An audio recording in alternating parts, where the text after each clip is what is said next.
Pernah kepikiran nggak sih waktu kita lagi asyik belanja online, transfer uang lewat m-banking, atau bahkan ngurus layanan publik, apa sebetulnya yang kerja di balik layar ya? Ternyata ada sebuah mesin raksasa yang nggak pernah tidur, sebuah fondasi yang sering banget nggak kelihatan. Nah, hari ini kita bakal kupas tuntas mesin itu, dunia data center di Indonesia. Tiap hari, kita semua kan ngandelin banget yang namanya dunia digital. Tapi apa sih yang jadi tulang punggung semua aktivitas ini? Apa yang bikin setiap klik, setiap transfer, dan setiap video yang kita tonton itu bisa jalan lancar dan aman? Jawabannya mungkin lebih dekat dari yang kita kira, tapi jarang banget kita sadari. Yap, bener banget. Pahlawan tanpa tanda jasanya ya ini, data center. Dan ini bukan sekedar gudang buat nyimpen data loh. Anggap aja ini pusat saraf yang bikin seluruh ekosistem digital kita berfungsi dengan sempurna. Oke yuk, kita bedah lebih dalam lagi bareng-bareng. Biar kita benar-benar paham perannya, kita harus mulai dari yang paling dasar. Sebetulnya, apa sih data center itu?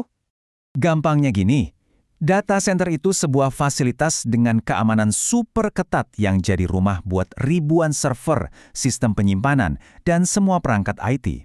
Tugasnya itu bukan cuma nyimpen, tapi juga memproses dan mengelola data dalam skala yang masif banget. Ini otaknya operasi digital. Nah, biar gampang ngebayangin ya, anggap aja ini kayak ruang mesinnya sebuah kapal raksasa. Ruang mesin inilah yang mastiin kapal bisa terus jalan. Sama halnya, data center mastiin semua layanan digital, mulai dari aplikasi startup baru yang keren, sampai layanan KTP digital, tetap jalan stabil, cepat, dan pastinya aman. Oke, sekarang kita udah ngerti apa itu data center. Pertanyaan selanjutnya, kenapa sih keberadaannya ini krusial banget buat sebuah negara? Yuk kita lihat 3 manfaat utamanya. Yang pertama, dan ini yang paling krusial, soal keamanan. Di zaman sekarang di mana data itu ibarat harta karun, data center ini fungsinya kayak benteng digital. Fasilitas ini dilapisin sama enkripsi, firewall canggih, dan diawasin non-stop 24 jam buat ngelindungin data kita semua. Mulai dari data pribadi, transaksi keuangan, sampai dokumen rahasia negara dari serangan siber. Kedua, efisiensi. Coba bayangin, ngurusin infrastruktur IT sendiri itu kan mahal dan ribetnya minta ampun. Nah, dengan pakai jasa data center, perusahaan dan pemerintah bisa motong biaya operasional gede-gedean. Jadi mereka bisa lebih fokus ke kerjaan utamanya, entah itu ngembangin produk atau melayani masyarakat, tanpa pusing mikirin urusan teknis. Dan yang ketiga, ini soal pertumbuhan. Inovasi-inovasi keren kayak fintech, kecerdasan buatan atau AI, sampai Internet of Things, IoT yang lagi ngetren, itu semua bisa tumbuh subur karena ada data center. Inilah mesin yang jadi motor penggerak transformasi ekonomi digital Indonesia. Tapi jangan kira dunia data center itu gitu-gitu aja ya.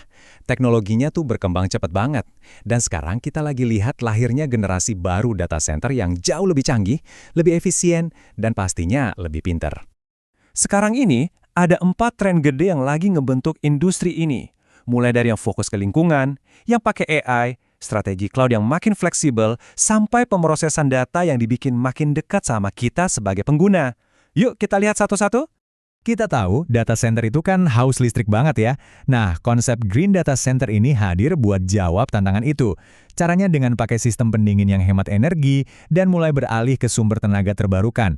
Tujuannya jelas, nekan biaya operasional sekaligus ngurangin jejak karbon.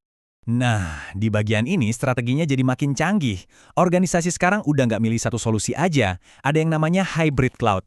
Ini ngegabungin keamanan server pribadi dengan fleksibilitas cloud publik. Ada juga multi-cloud. Ini artinya mereka pakai layanan dari beberapa penyedia sekaligus, misalnya AWS, Google, sama Microsoft, biar bisa dapat fitur dan harga terbaik. Intinya semua demi fleksibilitas. Dan ini dia yang benar-benar jadi game changer berikutnya. Dengan adanya jaringan 5G, edge computing memungkinkan data diproses lebih dekat ke lokasi kita. Hasilnya, latensi super rendah. Artinya, responnya cepat banget, nggak ada delay. Ini penting banget buat aplikasi-aplikasi masa kini, kayak streaming tanpa buffer, main game online, sampai buat ngembangin kota pintar atau smart city. Oke, setelah ngobrolin teknologinya, sekarang kita lihat dari kacamata yang lebih besar. Apa sih artinya semua ini buat Indonesia sebagai sebuah bangsa? Apa yang jadi pertaruhannya? Lihat angka ini, 220 juta lebih. Ini bukan angka main-main loh. Ini nunjukin kalau Indonesia punya salah satu pasar digital terbesar di dunia. Jadi, permintaan akan infrastruktur data yang andal itu bukan lagi pilihan, tapi udah jadi keharusan mutlak.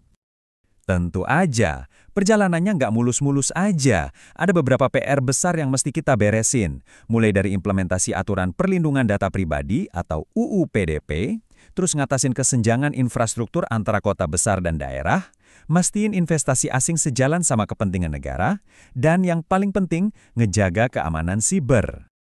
Tapi kan, di mana ada tantangan, di situ ada peluang. Jadi, dengan potensi segede ini, hadiah utamanya buat Indonesia itu apa sih sebetulnya? Peluangnya ini gede banget. Indonesia bisa jadi pemain utama, jadi hub data center di Asia Tenggara. Bayangin, dengan populasi digital raksasa dan lokasi yang strategis, kita punya potensi buat bersaing langsung sama Singapura dan Malaysia, narik investasi global, dan jadi pusat ekonomi digital di kawasan ini. Jadi, intinya apa? Kuncinya cuma satu, kolaborasi.